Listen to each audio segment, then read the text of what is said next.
anybody have any questions for the First, my general counsel? Chris, forget the question. No, okay. This is an appointment to the district court. Most of the letters we either get to the circuit court or like the framing here. My first question is, and maybe Sharon Casey can answer this one. The letter from the governor says the district court. Is it a specific court? The seat will be at Hingham, but there's a very good chance that she will not sit in Hingham. So she's being appointed to the Hingham District Court. Okay. And I'm a strong believer, I'm not sure, that's for another day, when you say she won't sit there, that's a question for another day, I don't understand that, but, I think that if I can just finish. There's no question, when people are assigned to a court, they go to a region.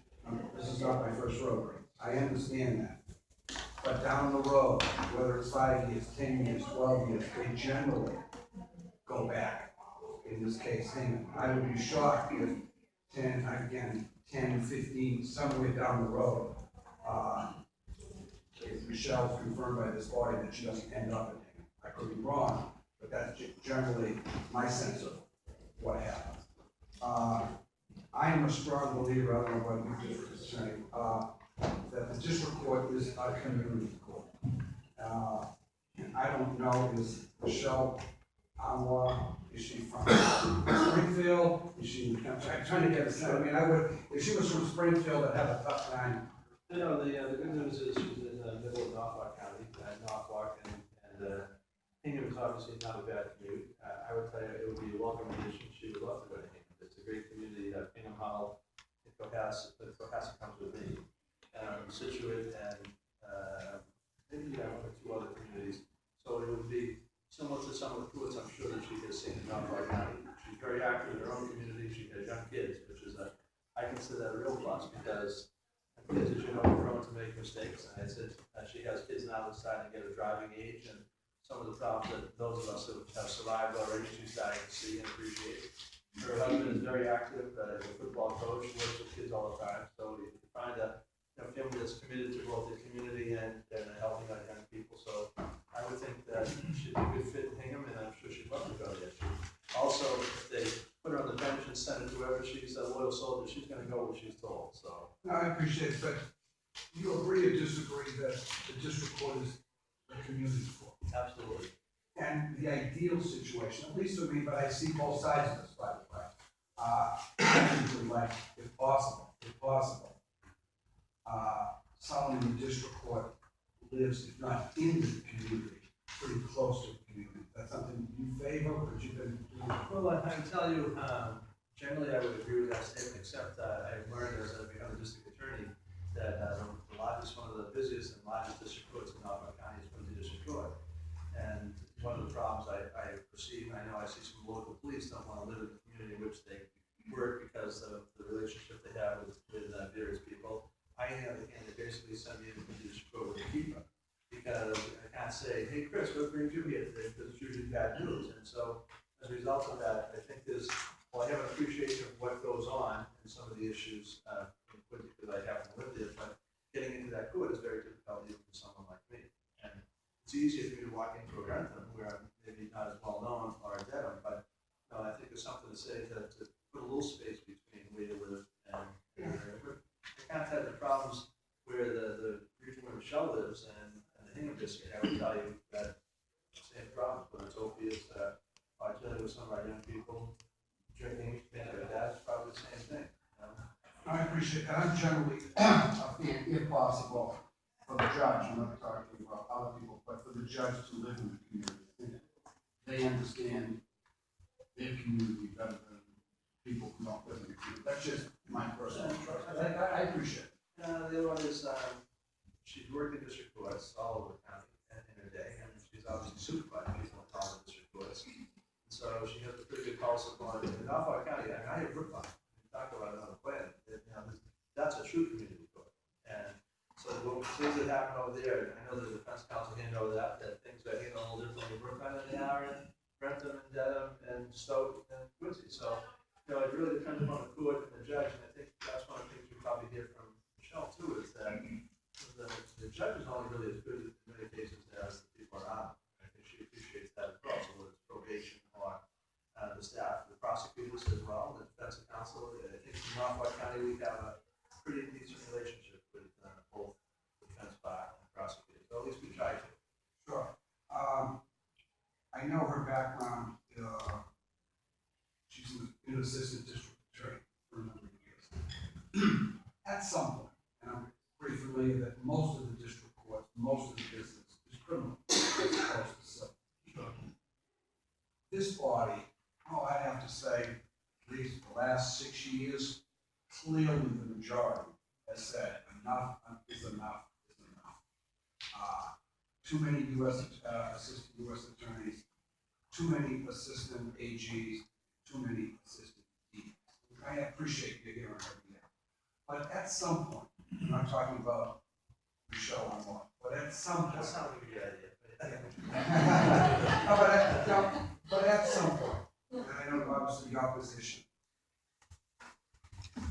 do we have enough assistant DAs? I mean, again, I know you don't choose, and I'm not talking about this individual, but just like, in general, would you want the court to be 90% assistant ADs, ADAs? In other words, at some point, is enough enough? Well, I would tell you that having a good mix, I mean, ironically, we don't pigeonhole people.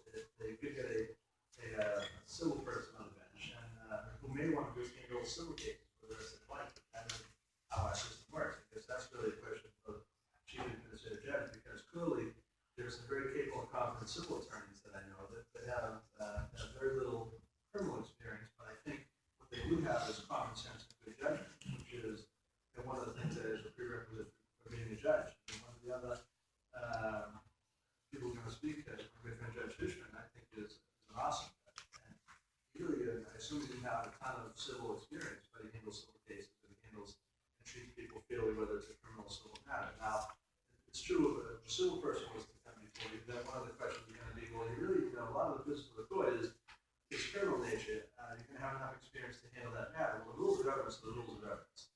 So that's the first thing.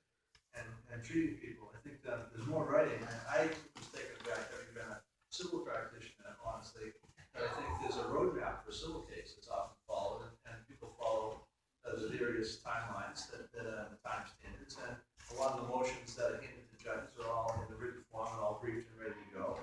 And on the criminal side, I'm surprised that some of it is by the seat of people's pants, and that they show up with a motion at the last minute. That would not happen in a civil session. So, you have two different types of practice of law, and I mean, I get shocked at like late disclosures. All of a sudden, a defense attorney wants to make a late disclosure of an expert. In the civil world, they don't want you to do that. Of course, it's all about the money usually, but when you're dealing with someone's liberty interest, the courts tend to take a view of the world. Well, we better let them in because we don't want to be overturned. So, having a good mixture of people, both civil and criminal, I think the civil person can equally.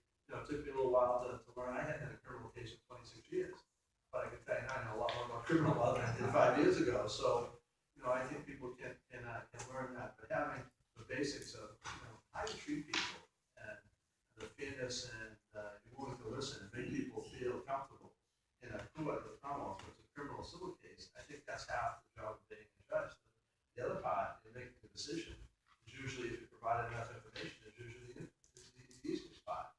But you gotta treat people fair. So I don't think it really matters what your background is. It really matters how you treat people. I tell people who work for me, I place a higher value on how you treat people than the outcome of it. I'm not sure that I care as much whether we win or lose it. We get to the right answer. The right answer may be not guilty. I know Terry hates to hear that. Bob hates to hear that. As you and some of your colleagues, but that may be the answer. Maybe a case of getting someone treated instead of putting them in jail. It's just, I think how it's. I didn't grow up as a prosecutor, so I treat things a little bit. And I totally agree. To me, the most important thing, I totally agree, is how you treat people. We want people to leave the courtroom saying, hey, we didn't win, but I got a fair shot. That judge treated me with dignity and respect. That's all I ask for, and I agree. But I do agree with you, we should have a good mixture. My point is, again, this has nothing to do with you or Michelle at this point. I don't think we have a good mixture. I think the court and I mean, if we get 10 new nominees, for the district court, well, 7, 8 gonna be, gonna have a criminal background, no civil. I like a good mixture, I agree with you, the evidence is the evidence, but I just wanted to get your sense anyway. It's always a pleasure I to hope see. before you with civil guy very soon. We'll see. Okay, thank you very Let much. me, recognize the great council, North Shore Council, President. Did you have a question? Yeah, I was just gonna say, I agree with you, how you treat people shows leadership and really who you are as a person. Would you talk to the administration about how they treat us? Might be helpful. That's been a 200-year problem. A little closer to that. It wasn't when you were in the Senate, it was not. I do better than I'm gonna get your pay raise. I don't think this is about pay. I think it's about respect of this body. Council Pereira. I just want to thank you for coming in today, appreciate it. I got calls from police chiefs and from other lawyers, people that have worked with Michelle. First, I heard she was tough, then I found out I was getting to Lynch. He said, she's great to work with, one of the best trial lawyers I've ever seen. And tough was coming from the defense lawyers, Beef and Michelle and Peter. So I'm glad to have her here today. Well, tough and fair is good, you know what I mean? Tough and fair is good. I think that's the other part of it. Thank you for being here. Thank you, Council. Thank you for coming in. You don't see it very often. No, I've known this district for many years, and you're a great representative, senator, and you're a great district attorney. Not my district, I'm not looking for your vote, and I really appreciate all the work you do. And obviously, your testimony shows the work you do. So, Thank you for consideration. Thank you, Ben. The issue that it's been said in this council, some councils, maybe some, once a prosecutor, always a prosecutor. We have people that come through this council and they come here, all here, here. Listen to tapes of our hearings. It's all nicey. Nothing against this place. Learn that after they leave here, the road, sometimes, not all the time,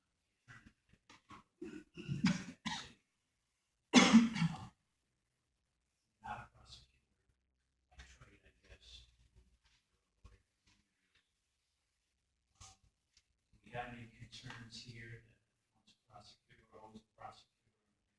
I think that Michelle, in relationship with people in the office and actually the treat people even, you can have, I think the defense attorney, well, the defense attorney testified today. I think that we would probably heard from some of the defense attorney that her treatment in the last case, she had, I think, it's one of the most difficult cases that I've seen in 5 years.